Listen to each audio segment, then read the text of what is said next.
Bible says that forget not the stone out of which you were hewn. People forget so quick in life.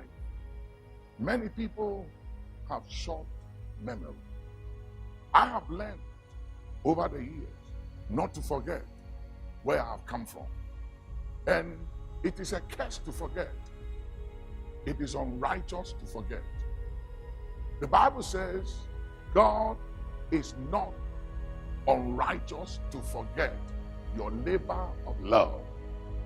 When you forget those who have loved you, blessed you, helped you, advance your cause, when you forget them, you are unrighteous. But when you remember those who helped you and have loved you and cared for you, and you show gratitude, it gives you longevity. Gratitude gives longevity, and ingratitude will cut you short. So learn to be grateful. Learn to be thankful. Learn to remember. Don't forget where you came from.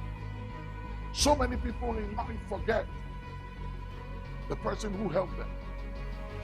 They forget those who connected them, gave them exposure, introduced them, took their hand, and took them somewhere. As soon as they arrive at the point in life, they think they've made it. In life, you can never hit the height of life till you get out of it. There's always room for improvement. So don't be satisfied with where you are, and don't show ingratitude because you think you don't meet the man or the woman, the boy or the girl who helped you when you needed that help. Show gratitude. Remember people. Help people. Learn to say thank you. Have an attitude of gratitude and thanksgiving. It will take you far.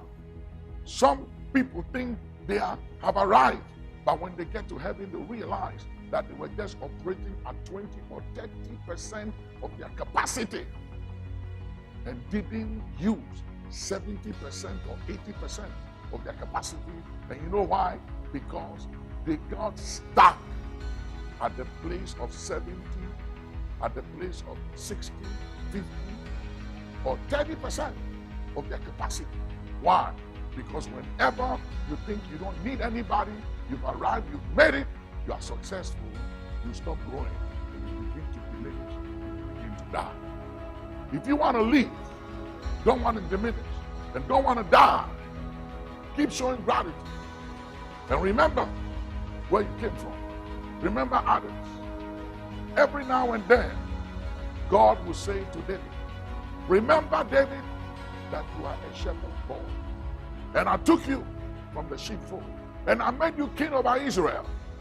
And I gave you your master's throne and your master's wives. God always reminded David. In Deuteronomy 8:18, God said, remember the Lord thy God. Why? Because success, wealth, power, money can make you forget. But God said, remember. Remember that success and power and influence has an expiry date. And for every action, there are consequences. So you might be powerful right now. You may have millions of dollars in your bank account and outside your country, in foreign account. You may have houses in your country, in other places. You may be the biggest guy or lady or man or woman in town. You may have everything. Maybe you are mega. You are the biggest voice and person. You are private jet. You are loaded. But hear me. All that is sinking sand. God has no regards for material things. Because you know something? Let me show you God's value of money. The streets in heaven, they are made of gold. That is how insignificant money is to God. He sees money as nothing. So if your confidence and who you are and how you relate to others, and especially those who have helped you in life before, is derived from material wealth, blessings, and money, or influence or power, you are to be pitied among all men. But if your confidence is derived from this one thing, that you know the Lord, who executes judgment, righteousness, and justice on earth, then you are on a good track in life. So learn to remember, and don't be puffed up, don't be arrogant, don't be proud, which you were never before. But suddenly you have become proud and arrogant. Why? Because of things.